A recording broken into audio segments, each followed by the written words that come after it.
Take a look at the equation of a circle. I've got two forms up here. Standard form for a circle and then the general form. Let's do a little bit of investigation on the standard form first, and then we'll talk about the general form. Standard form, x minus h squared, y minus k squared equals r squared.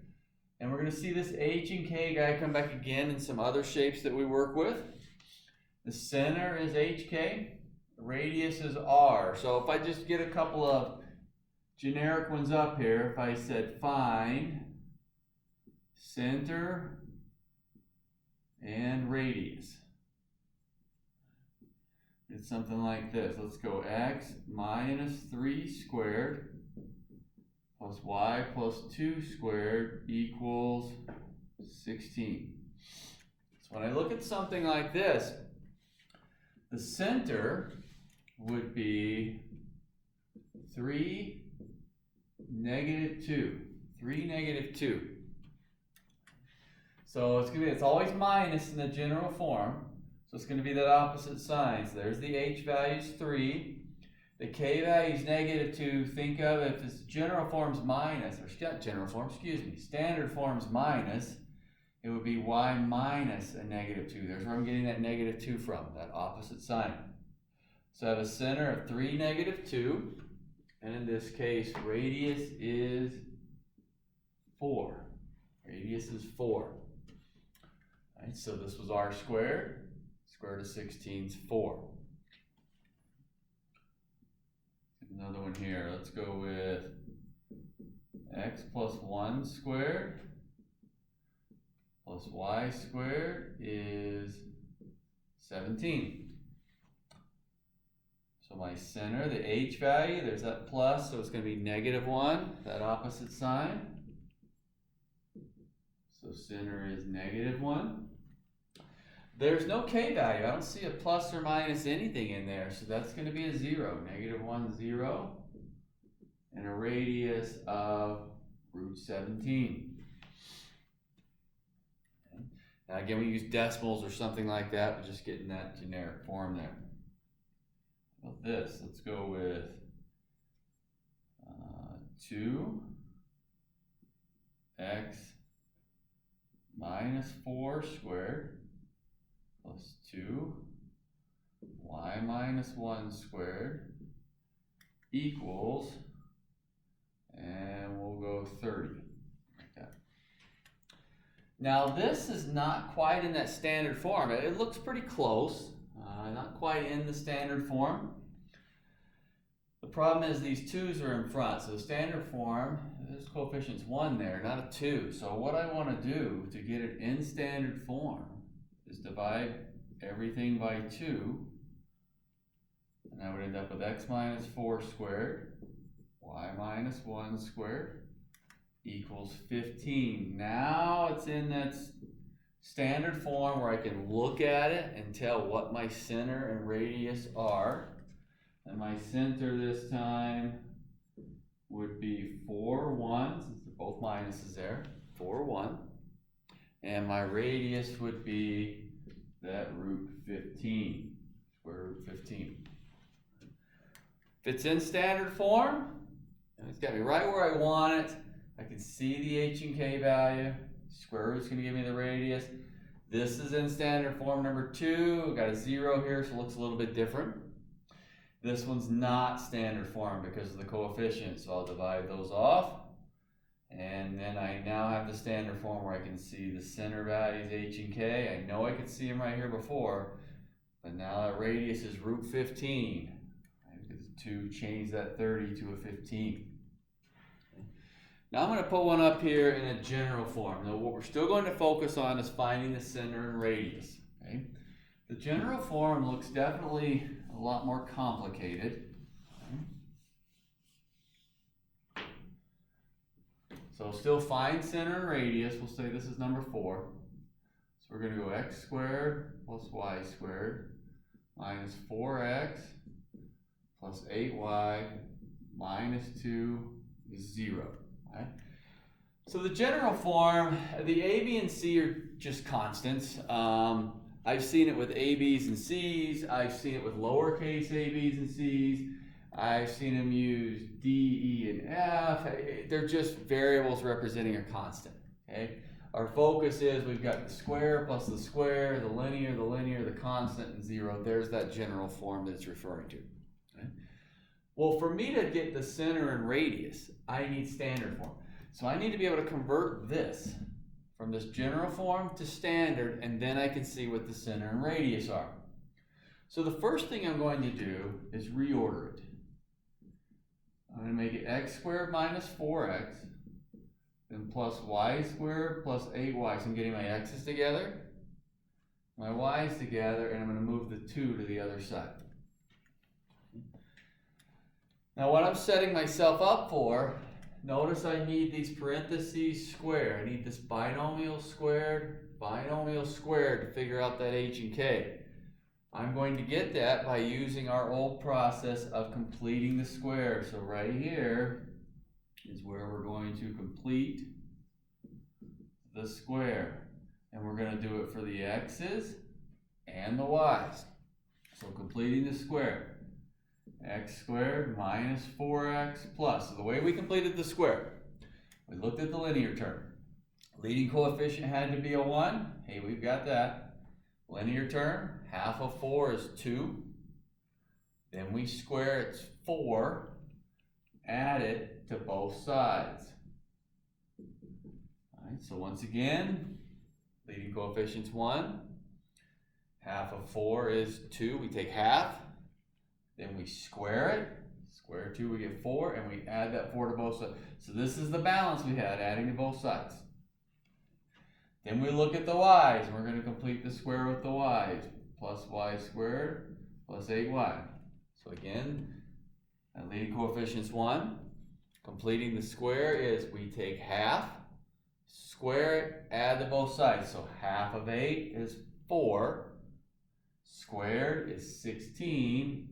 So I'm adding 16 to both sides. So again, half of 8 is 4.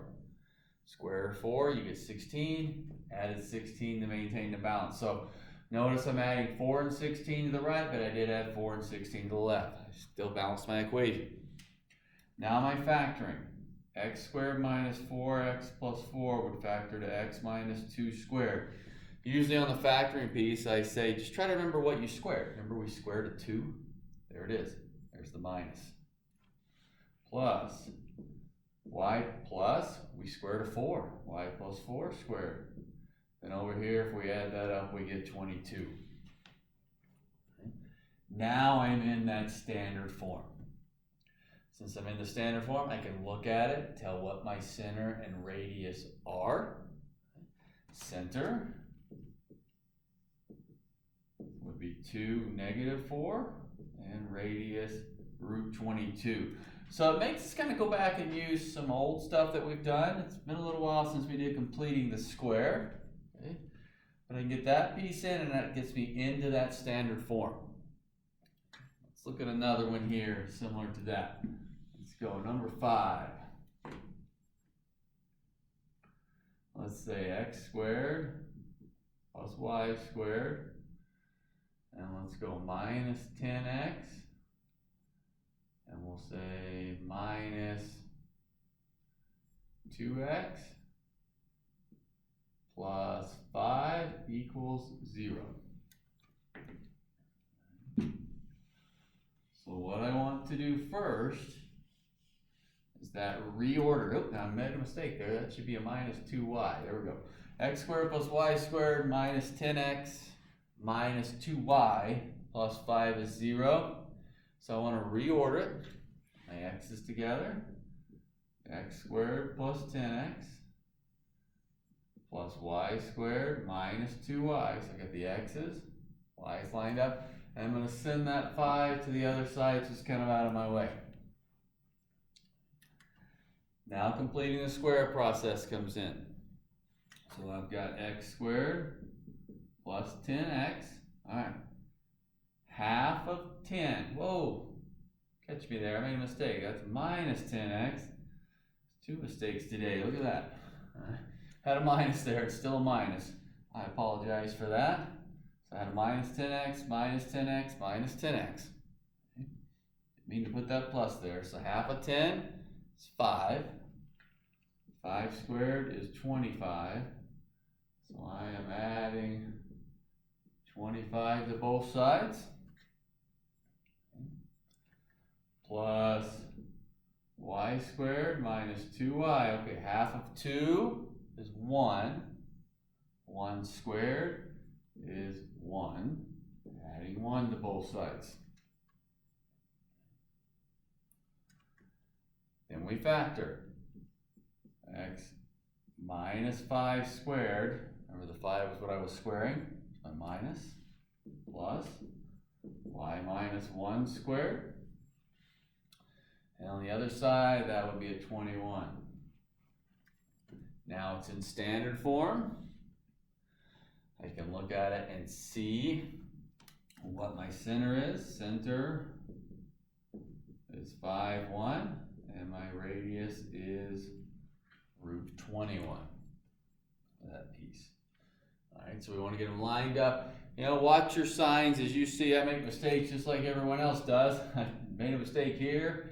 I changed that to y and then messed my sign up. Pay attention to those signs. We all make careless mistakes here and there from time to time. Let's look at this a little bit different. Let's say, let's see, this given center is -1, 4, and radius equal to 3. Find equation of a circle in standard and general form. Well, if I have the center and the radius, I can go directly to that standard form because that means I know h and k and I know r. So if I put that in, opposite sign, I have x plus 1 squared, y minus 4 squared equals 9 because it's 3 squared. So there's the standard form. The standard form is pretty quick. I know that center, I know the radius, I can put it right into there, h, k, and r, and get my standard form. The general form, again, looks a lot more complicated than it really is. Previously, to go from general back to standard, we had to factor it out. Now to go from standard to general, I'm going to multiply it out. So to go to general, I'm just going to square these two out and get like terms together. So this would be x squared plus 2x plus 1. Or if you struggle doing it in your head, write it as x plus 1 times x plus 1 plus y squared minus 8y plus 16 equals 9. And then I just need to get things in the proper order. So my general form is x squared plus y squared plus 2x minus 8y. 1 and 16 is 17 is 9. And then that general form is typically equal to 0, so I'll bring the 9 over now. X squared plus y squared plus 2x minus 8y, and then that would be plus 8. Let's subtract the 9. 0, there's the general form. So a little more work either way when you're dealing with general form. But they're still using concepts that you understand. You know how to multiply things out and get like terms together. That's really all that's going on there. So it looks a lot worse than it really is. It just takes a couple steps to get there. Whereas if you have center and radius, you can get directly to that standard form. Let's give you a little bit different look here. We're still going to find the equation of the circle in standard and general form. Okay? Not changing that. So that's what we want to find.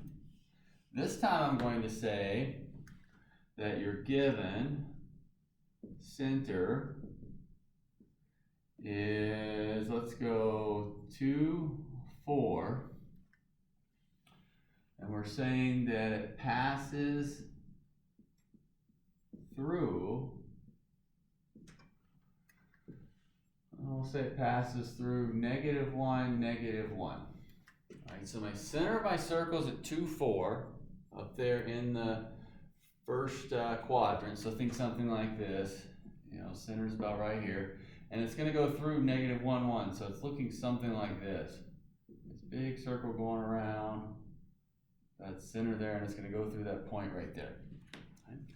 Well, I just want the equation of circles. So let's put in what we know. We know the center. My center's 2, 4. So what I know is it's x minus 2 squared plus y minus 4 squared is r squared. I don't know the radius. I don't know the radius piece yet. I know where it passes through. So I know h and k. Once I figure out r, then I'll have the standard form. Once I have the standard form, I can multiply it out and get the general form. So my focus is on that r value right now. If it passes through -1, -1, that means this is a point on the circle, which means it has to work in the equation. So if I substitute -1 for x and -1 for y, I will be able to solve for r squared. So this would be -3 squared is 9. -5 squared is 25, which means r squared is 34. Now r squared is 34. That means r, the radius, is root 34. I don't need the radius at this point. I need r squared for my formula. So if you went further and said, well, hey, that means r is root 34, you are absolutely correct. That is the radius value. But I need r squared for my formula. So if it passes through, that means it's a point on the graph. It means a point in the equation. It means it works in the equation. I can substitute it in. Now remember, another kind of piece here to think about is, remember the radius was the distance of a circle from the center to any point on the circle. Okay? So basically a minute ago, what we looked at was the center here, and then we said, hey, here's that point. So if I were to find that distance, it would be the radius. Well, this is the distance formula. You should remember the distance formula was the difference in the x's squared plus the difference in the y's squared, and then you square rooted the whole thing. So if I did square root the whole thing, I would have r be that piece. So the circle formula is right there with that distance formula. So now I've got r squared. Let me go back to my standard form here. Just kind of showing you where that came from. So here's my standard. X minus 2 squared, y minus 4 squared, because I knew the center, equals r squared is 34. There's the standard form. I've got that guy. General form, we multiply it out. So I'm going to have x squared minus 4x plus 4 plus y squared minus 8x plus 16 is 34. And then it's just getting everything together. So for my general, it's going to be x squared plus y squared minus 4x minus, look at that, I did it again, 8y, another mistake today. That was y. So then minus 8y. 4 and 16 is 20. So when I bring the 34 over, I'd have minus 14 equals 0. There's my general form.